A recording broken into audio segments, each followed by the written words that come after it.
दोस्तों, ईमानदारी बहुत अच्छी नीति है। ईमानदारी हमें ऊंचे शिखर पर पहुंचा सकती है।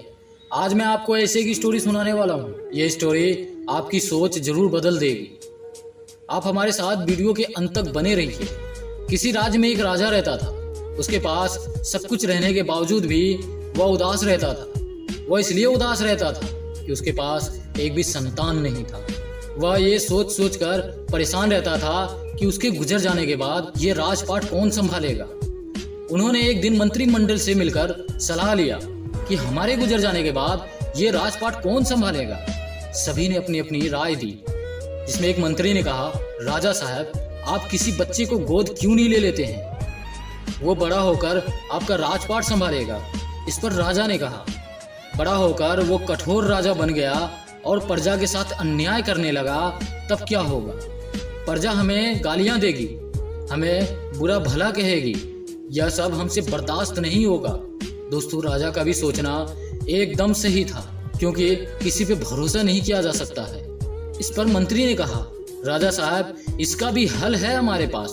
पहले आप आमंत्रण तो दीजिए कि हमारे शहर में जितने भी बालक हो वो कल राजमहल में उपस्थित हो जाए। पूरे शहर में राजा ने ऐलान करवा दिया, जो भी बालक राजा के परीक्षा में पास हो गया उसे राजा बनने का अवसर मिलेगा। सभी बच्चे दूसरे दिन राजमहल आ गए। राजा ने सभी को एक बकरी और एक बीज दिया और कहा, बीज का पौधा आपको गमला में उगाना है और आपके पास 6 महीना है। मैं आप लोगों से 6 महीने के बाद मिलूंगा। सभी बच्चे अपनी बकरी और बीज को लेकर घर गए।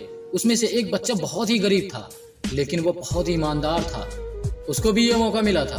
वह घर जाकर उस बीज को गमला में लगा दिया और वह जंगल जाकर बकरी चराने लगा। वह हर रोज गमला में पानी देता और बकरी चराने जाता। जब 3 महीना बीत गया, सभी बच्चे के गमले से पौधा निकल चुका था, लेकिन उसका बीज में अभी तक अंकुरन भी नहीं हुआ था। वह परेशान हो गया, कहीं बीज खराब तो नहीं है। तब उसकी माँ ने कहा, बेटा धैर्य रखो, किसी किसी बीज को अंकुरन होने में समय लगता है। तब भी उसके गमले में पौधा नहीं आया। अब राज दरबार जाने की बारी थी। वह ये सोच सोच कर परेशान हो रहा था कि सभी के गमले में पौधा होगा और हमारा गमला खाली होगा। फिर भी उन्होंने अपना साहस और ईमानदारी दिखाया। खाली गमला और बकरी लेकर राज दरबार पहुंचा। जितने भी बच्चे थे, सभी का गमला में पौधा तो ठीक ठाक था, लेकिन बकरी की हालत ठीक नहीं थी। जब उस बच्चे का नंबर आया तो राजा ने देखा कि उसका गमला खाली है। तो राजा ने पूछा, तुम्हारा पौधा कहाँ है? उस बच्चे ने जवाब दिया, राजा साहब, हम तो बीज लगा दिए, हर रोज सुबह शाम पानी डालते थे, लेकिन पता नहीं क्यों पौधा नहीं आया और सब बकरी से ज्यादा हेल्दी थी उसकी बकरी। राजा ने फिर पूछा, तुम्हारा बकरी इतना हेल्दी क्यों है? क्या तुम्हें बकरी परेशान नहीं करती थी? उस बच्चे ने जवाब दिया, राजा साहब, बकरी तो बेचारी बेजुबान है, इसको क्या मालूम कौन सा काम सही है कौन सा काम गलत है। राजा को ये बात बहुत पसंद आई।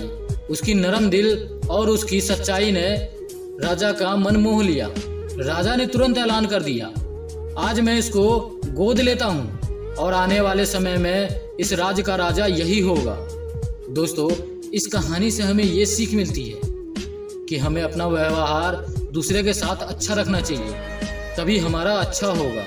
सच्चाई वो कड़ी है जो हमें सफल बनाने में बहुत मदद करती है, और बेईमानी वो कड़ी है जो हमें बर्बाद कर देती है, हमें तबाह कर देती है। हमें सच्चाई पे रहना चाहिए। सच्चाई पे अगर हम रहेंगे तो हम बड़े बड़े मुकाम पर पहुंच जाएंगे। आज तक के लिए बस इतना ही। आप हमारे चैनल को लाइक, सब्सक्राइब, शेयर जरूर करें। सुनते रहिए राह बदल। तब तक के लिए बाय बाय।